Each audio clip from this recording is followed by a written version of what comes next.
WordPress is powered by a MySQL database. The main way that we can access this database directly is using this special WPDB class, which is loosely based on EasySQL.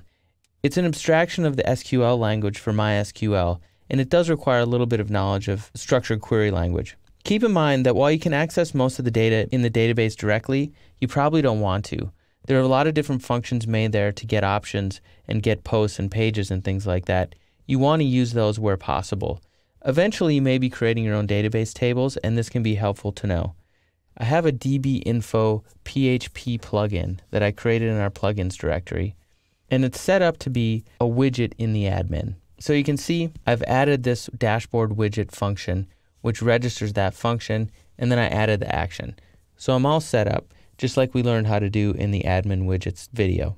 What I'm going to do now is I'm going to access the WPDB class. So the first thing I need to do is set it into the global scope.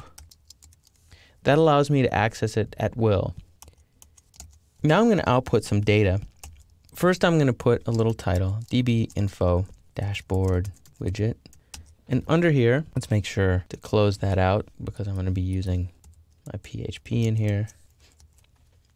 And let's go ahead and just output this directly. So we'll just put a little pre, and we'll just say PHP echo. And there's a special function called vardump, which allows you to see the properties of any object.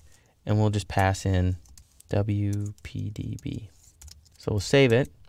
And let's go into the plugin screen and activate it.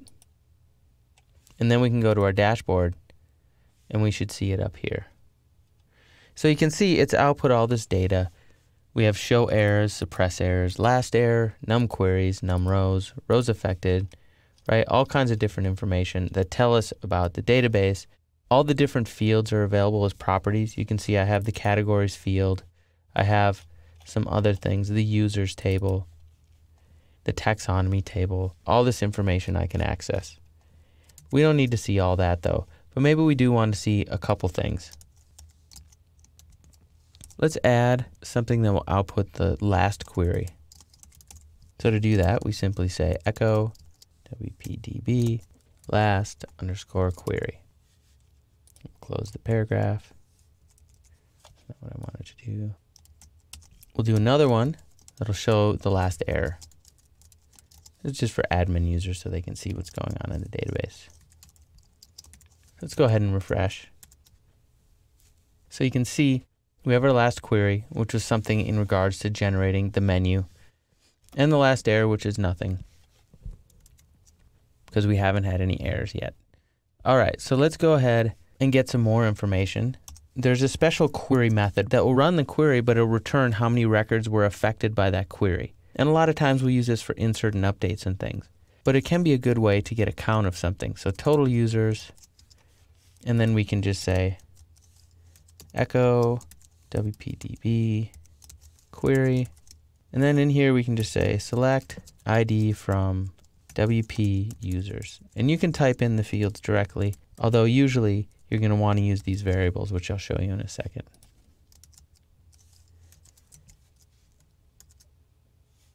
So you can see I have 2 users currently in the database.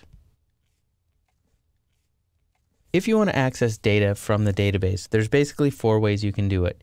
You can get a single field from the database, you can get a single column, you can get an entire row, or you can get a whole result set from a query. So if I want to just get a single field, I'm going to go ahead and get the last post.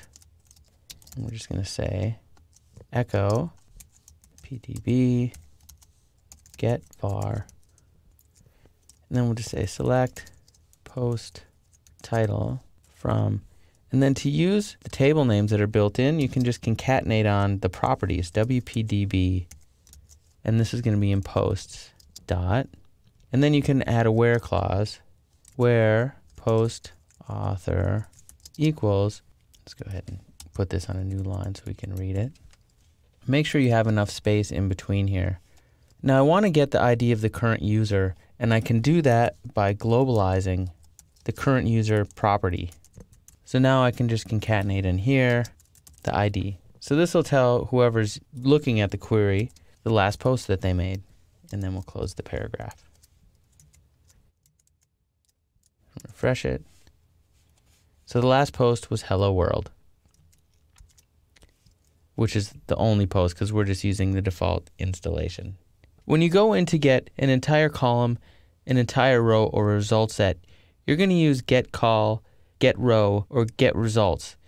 They basically work the same way we're going to pass a query, only instead of returning a single value, they're actually going to return arrays. And you can control how that's output, and we'll look at how to use those in future videos.